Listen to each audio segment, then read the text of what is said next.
Hello and welcome back to this week's episode of Talking Freight. As you know, the weekly freight and transportation management series brought to you by Ceresys, a third-party logistics company focusing on transportation management technology and services. In today's Talking Freight episode, we'll be revisiting the change in freight class from the traditional use of the 18 freight classes to a more density-based system of 11 classes. Hey, it's no secret that the growth in the economy, coupled with the shortage of drivers and the ELD mandate, has led to serious capacity crises in less than truckload and full truckload freight modes. As carriers get smarter about how to price freight, more and more items are moving away from the standard NMFC system and being designated as density-based freight. In 2018, many products are now classified as density-based, meaning they could have as many as 11 different freight classifications depending on the weight and dimensions which determine its density. So let's get deeper into this subject and let's talk some freight. The first mistake is that shippers are not properly dimming density-based freight. Much like air freight and parcel, LTL carriers are beginning to care less about what your product is and more about how much space it takes up on their truck. And some items, such as hose and tubing, represent the first wave of what will likely be an industry-wide shift to move all products to a density-based classification system. Now, Canadian-based companies will already be accustomed to this as they do not utilize the NMFC system and all products are priced based on their density. To avoid complications such as carrier adjustments and variances, we recommend carefully dimming and weighing every single pallet that leaves your dock. Proper dimming will result in more accurate processing and, as a result, less carrier adjustments that leave you holding the bill. As carriers invest in expensive dimensioners and similar products, warehouse teams need to match their efforts. The next mistake by shippers is that they are failing to properly tier FAK in carrier negotiations.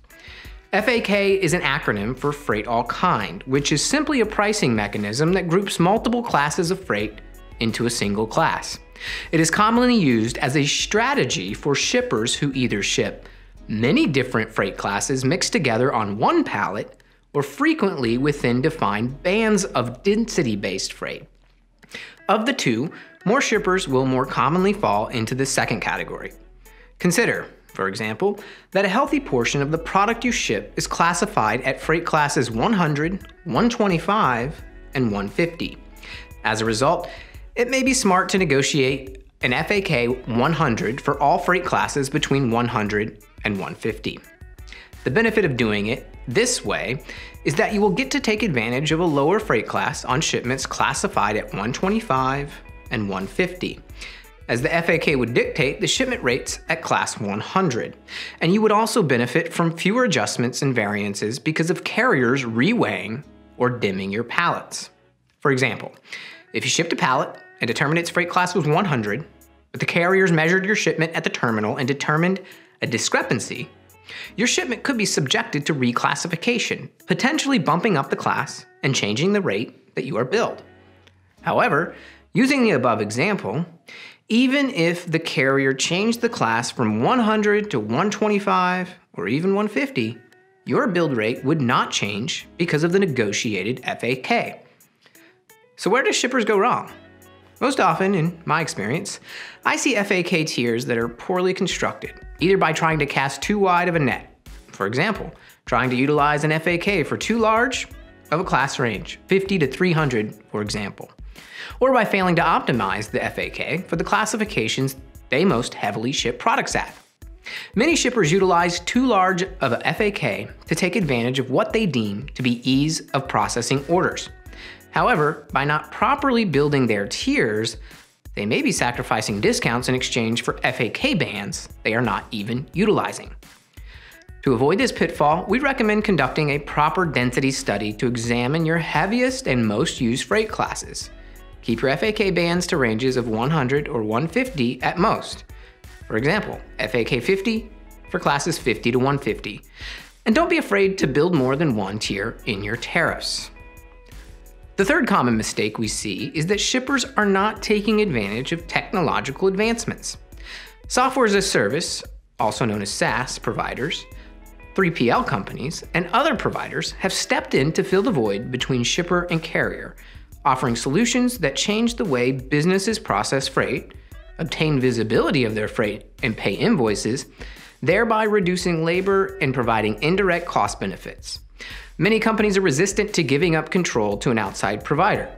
However, you may want to take a closer look at technology and how it can improve your logistics if you are calling or quoting multiple carriers for every shipment on your website, the carrier's website.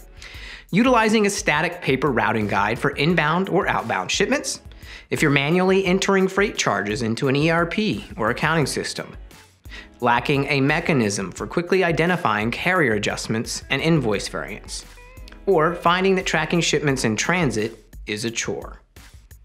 And finally, the fourth mistake by shippers is failing to spot quote large or bulky shipments. The freight market has entered into what some are calling a capacity crisis, first rearing its head at the end of 2017 and completely disrupting the market in the first quarter of 2018. This has resulted in carriers putting increased scrutiny on non-traditional freight that disrupts their ability to maximize profit yield out of each trailer. Many manufacturers and distributors have fallen victim to excessive charges based on shipment length or even flat-out refusal to carry the freight. This is a widespread problem as many carriers are adjusting their rules tariffs and changing their excessive length caps from 10 feet to 8 feet, resulting in higher costs for shippers. Shipments such as these, lengthy, bulky, awkward, are not built for traditional LTL rates. As such, we recommend they be spot quoted. Spot quotes allow for carriers to offer a real-time rate based on the current market conditions, sort of like a stock price, based on current capacity and availability in their trucks. Spot quoting better guarantees that carriers will have space on their trucks for your product, but may also lead to more competitive pricing, since different carriers will quote different prices based on their needs at the moment. We suggest spot quoting at least 3 to 5 carriers for these shipments to arrive at a fair price. If you work with a 3PL, like Ceresys, ask them about their spot quoting capability. Otherwise, you can always call your carriers directly and ask for a quote when needed. Well, that's it for this week's episode of Talking Freight. Hey man, it's hard out there for a shipper these days. We get it. Executives are loving the increased revenues thanks to the improved and healthy economy. But hey, revenues don't mean profit if your costs in transportation are higher than needed. We hope you learned from these 4 mistakes to avoid them yourself. Have any questions we can answer? Hey, leave a comment right down here below, right on YouTube, and we'll come back with some expert answers. And if you enjoyed this video, or you've been watching and you haven't subscribed yet, you're missing out. So man, hit that subscribe button and then hit the little bell. Why? Because it'll send you an email, or if you got YouTube on your phone, it'll send you a notification. That way you don't miss a single Talking Freight, because we know you love spending your Fridays at least 10 minutes a day with us here on Talking Freight. And as always, hit us up on social media. We love the Facebook chat. Meh, not really, but we'll do it anyway. Lastly, if you would like to get our videos and blogs emailed right to you, visit us at ceresys.com, scroll down a little bit, a little box will pop up, you put in your email, it sort of looks like the one you're seeing now, and we'll send you every blog and every video we got. You won't miss a thing. Well, that's it. Have a great weekend. We'll see you next week.